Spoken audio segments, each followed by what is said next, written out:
Hey everyone, welcome back to the channel. Today we're diving into the tragic world of cancelled games. Those ambitious projects that got axed before they could shine. These aren't just vaporware. There are stories of the studio drama, shifting priorities, and what-if moments that still sting. I've ranked my top 10 based on hype, potential impact, and the sheer heartbreak of their demise. We'll count down from 10 to 1 with some honorable mentions at the end.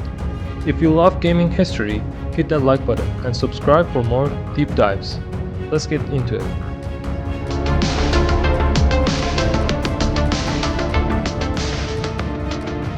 Kicking off with the gritty bounty hunter tale that could have redefined Star Wars gaming. Announced in 2012 by LucasArts, this third-person action adventure followed a nameless clone trooper turned bounty hunter, navigating Coruscant's underlevels. It promised mature themes, parkour combat, and stunning visuals powered by Unreal Engine 3. Cancellation hit in 2013 amid Disney's Lucasfilm acquisition, shifting focus to licensed tie-ins.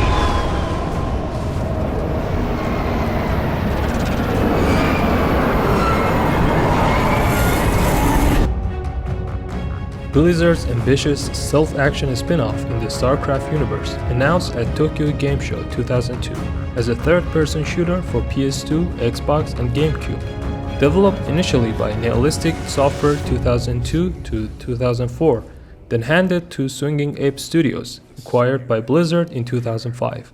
It starred Nova Terra, a psychic ghost operative, blending tactical espionage, vehicle sections, and multiplayer modes with abilities like cloaking and psionic powers, aiming to expand StarCraft beyond RTS.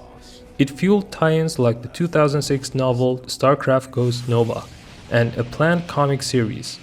Development spanned engines from costume to iterations amid tech shifts, but faced repeated reboots, team changes, and scope issues amid Blizzard's pivot to World of Warcraft expansions and StarCraft 2.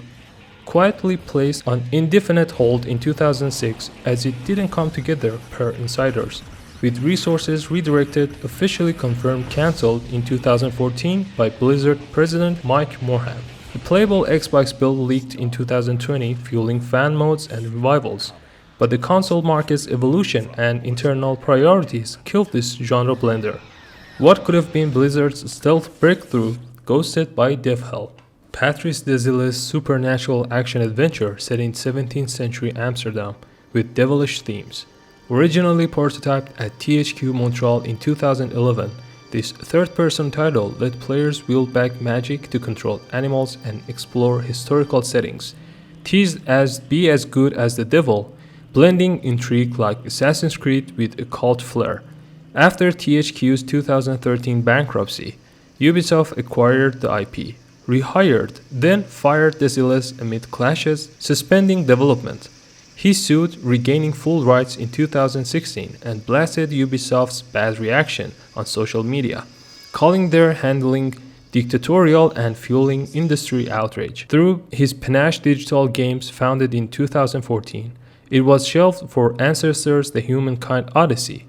As of 2025, it's still planned but unreleased. Rumored of an Xbox deal hints at revival, but it's vaporware for now. Michel Ancel's ambitious online survival adventure, announced in 2014 as a PS4 exclusive by his newly founded Wild Sheep Studio, set in a vast procedurally generated Neolithic world with dynamic weather and seasons. Players could embody humans or animals, wolves, horses, fish, etc., using shamanic powers to control wildlife, craft, and engage in multiplayer tribal conflicts, like a primal No Man's Sky with emergent storytelling. Trailers at Gamescom 2014 and Paris Game Week 2015 showcased breathtaking exploration, but updates dwindled. Ancel's retired in September 2020 to focus on a wildlife sanctuary, insisting development would continue without him due to burnout. However, after a 2018 playable build, Sony's management shifts halted progress.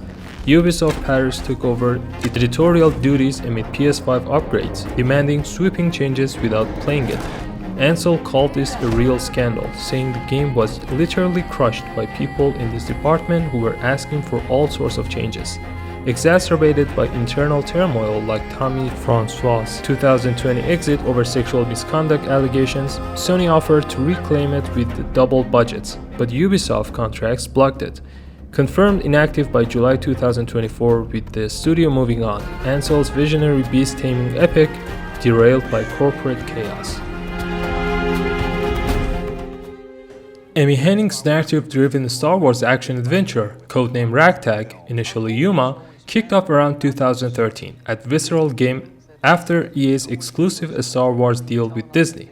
Hennig joined as creative director in April 2014, co-writing with Todd Stashwick a linear third-person shooter heist story set post A New Hope, featuring an ensemble of space scoundrels with character-switching gameplay, AI-managed teammates, non-violent sabotage like messing with the stormtrooper emotions via lights, and cinematic sequences like AT-ST chases and Tatooine shootouts, blending Ocean's 11 vibes with Uncharted polish, using the Frostbite engine despite its challenges for third-person titles. Motif Studios, led by Jade Raymond, bolstered the team in 2015, but delays from Battlefield Hardline crunch, staff exits, Lucasfilm approvals, and EA's multiplayer demands stalled progress. Visceral was shuttered by EA on October 17, 2017, citing the game's linearity not fitting market trends and studio's subscale size. Hennig called it a pre-planned axing after a demo. Rebooted as an open-board project, Orca, at EA Vancouver, it was fully cancelled in January 2019 amid EA's live service pivot. Hennig departed EA in 2018, later announced a new Star Wars title at Skydance New Media in 2022. Rumored to echo Ragtag's concepts, still in development as of 2025 with no release window. A heartbreaking loss of pulp-inspired galactic heist derailed by corporate strategy. To show you the way. One of the great joys of working. Kojima Productions' ambitious stealth action spin-off announced at E3 2009 as a canonical entry set between Metal Gear Solid 2 and Metal Gear Solid 4, explaining Raiden's cyborg transformation. Initially helmed by producer Shigenobu Matsuyama, later replaced by Yuji Kurekado in 2011.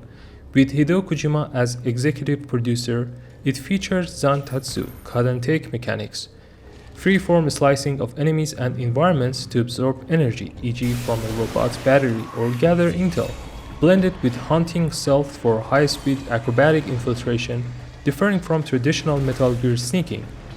Built on the early Fox engine, it promised darker themes, including Raiden rescuing Sonny from the Patriots at Arena 51, his capture and torture by antagonists Vespa and Wexler leading to his cyborg upgrade, and a multi-year revenge arc with Black Raiden phases, and a white suit finale by Dr. Medner.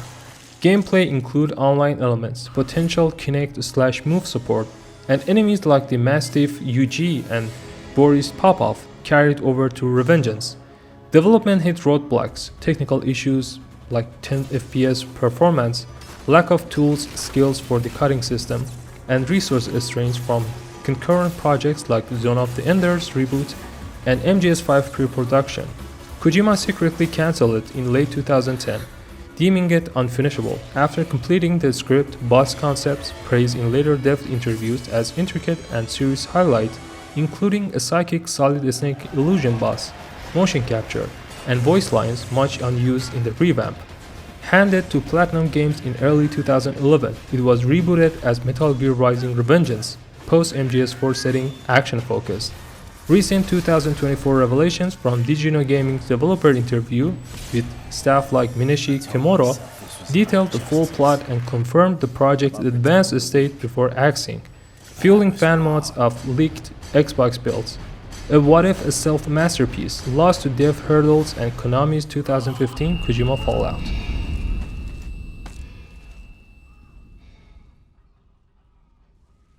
Human Head Studios' bold sequel to the 2006 FPS Prey, announced in March 2011 as an open-world sci-fi shooter for Xbox 360, PS3, and PC, shifting from Native American mysticism to a cyberpunk bounty hunter narrative. set on the alien planet Exodus, a sprawling Blade Runner-esque hub with verticality and factions. Players controlled U.S. Marshal Killian Samuels, abducted during a plane crash. Using parkour traversal, gadget-based combat, e.g. hover boots, shoulder-mounted scanners, non-lethal interrogation, and moral choices influence bounties and story branches, with no loading screens and dynamic events. Development began post-Prey 1 in 2008, ramping up after Bethesda acquired the IP from 3D Realms in 2009. Human Head iterated on It Take-4 engine mods, hitting near alpha but late 2011, with E3 2011 trailer and 20-minute demo wowing critics for its ambition. But contract disputes derailed it. Bethesda allegedly withheld milestone payments amid a failed acquisition attempt of Human Head, who refused lowball offers, leading the studio to halt work in November 2011. Rumors swirled in 2012, denied by Bethesda, with brief talks of handing it to Arcane or Obsidian, but it languished. Officially cancelled on October 30, 2014 by Bethesda VP Pete Hines, citing failure to meet quality standards despite years of investment. Human Head pivoted to other projects, eventually becoming Bethesda's Roundhouse Studios in 2019, after closure.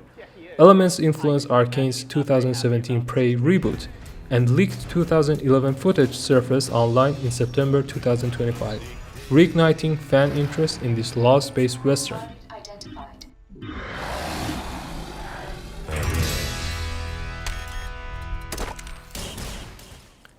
Day One Studios' steampunk Batman adventure, pitched around 2009 for Xbox 360 and PS3 as a follow-up to Batman Arkham Asylum, inspired by the 1989 Elseworld comic by Brian Augustine and Mike Mignola.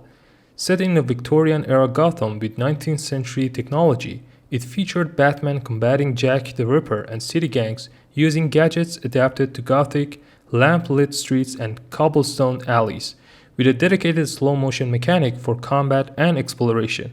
Envisioned as a unique, standalone title distinct from the Arkham series' modern aesthetics, publisher THQ collaborated on the prototype, but rights issues prevented securing the license from Warner Bros., leading to cancellation, possibly due to cost or lack of interest in the steampunk theme.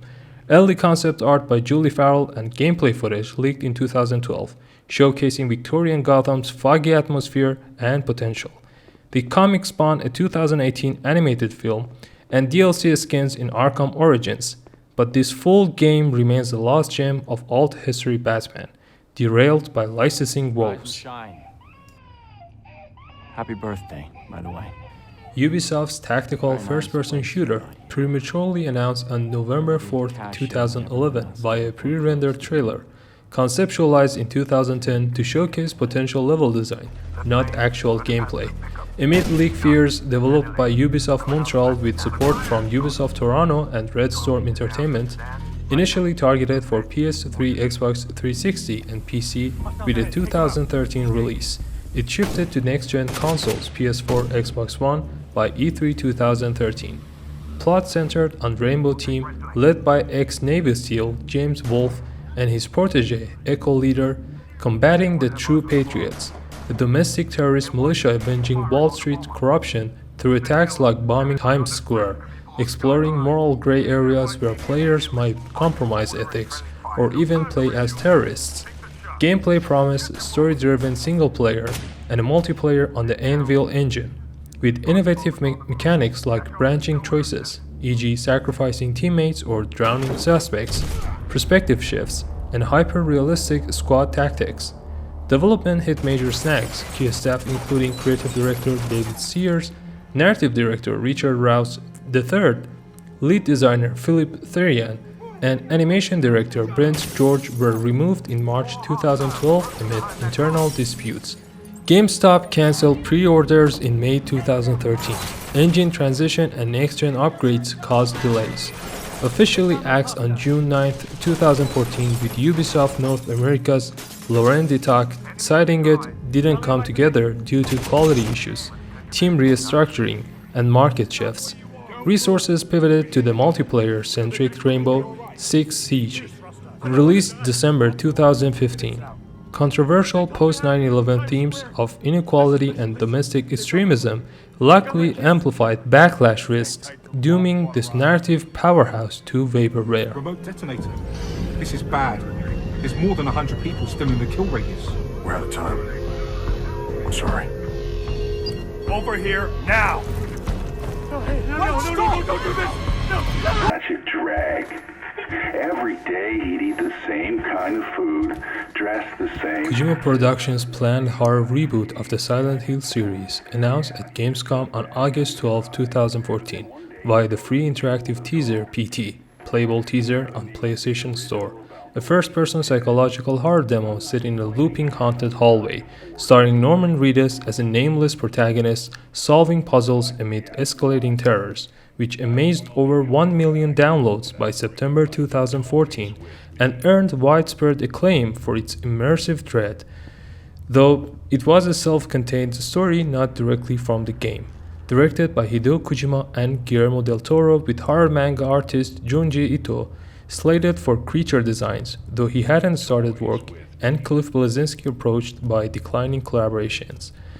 Development began in September 2012 at Konami's request using the Fox engine, aiming for abject terror over traditional survival mechanics, with the cinematic flair akin to The Last of Us, creeping gimmicks, and potential online features for personalized scares on PS4. Cancelled on April 27, 2015, amid Kojima's acrimonious split from Konami, following restructuring and removal of his name from projects like Metal Gear Solid 5, with PT delisted from the PS Store on April 29, 2015, at an early stage before Yamaoka or Ito fully engaged, both learned via media. Legacy endorsed through fan petition over 194,000 signatures on change.org by 2016 calling for revival, indie horror inspiration, and Kojima's reunion with Del Toro and Reedus on Death Stranding, which echoed some concepts.